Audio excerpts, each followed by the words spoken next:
In this video, I'm going to review the Sigma 105mm macro lens, but strictly just the macro photography side of it.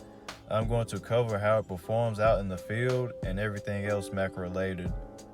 This was my very first true macro lens that I bought for my Nikon D3400. I started off using a Raynox DCR 250 on my kit lens until I decided to finally upgrade and get a true macro lens, and this was the one I chose.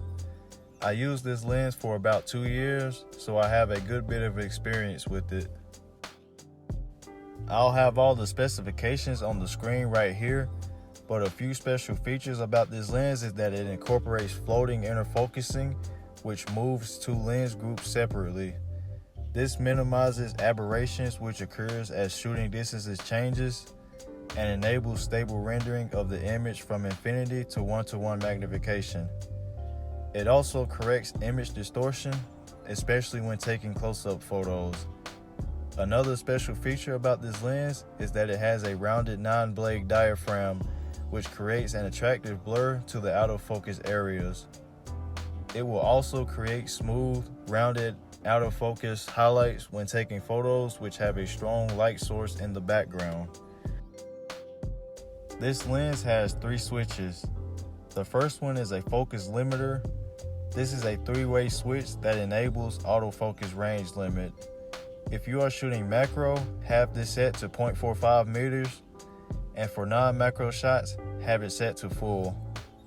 The next switch is your autofocus and manual switch. And the last one is your optical stabilization switch. Mode 1 is designed for regular handheld photography. It will minimize slight movement so your images won't come out blurry. Mode 2 is for shooting moving subjects. It will prevent vertical shake when your subjects are moving horizontal to your camera.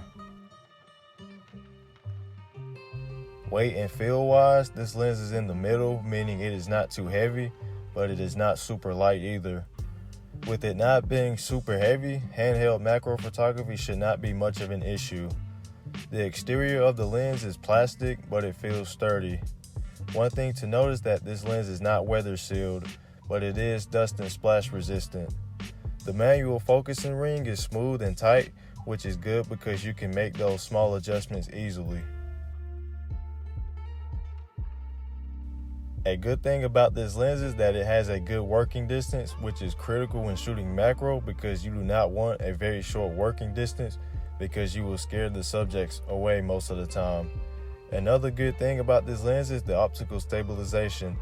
Having your stabilization set to mode 2 will really help you if you have a shaky hand or you are trying to photograph a bug that won't stop moving. I have no issues with it at all, and as long as you are using a flash, you can have a shutter speed as low as 1/30th of a second and still come away with sharp images. One thing to note is that the effectiveness will gradually decrease as your shooting distances become shorter, but even when I shot images at 1:1 magnification, or even when I threw my Raynox on, I still had no issues with the image stabilization. The last thing I will cover about this lens is the photo quality, which is the most important. The photo quality for close-up shots is great. You will be surprised with the amount of tiny details you can capture, which makes this a great choice if you are looking for a very sharp macro lens. I found that the sharpest aperture range of this lens is between f8 and f14.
Overall, my time using this lens was great.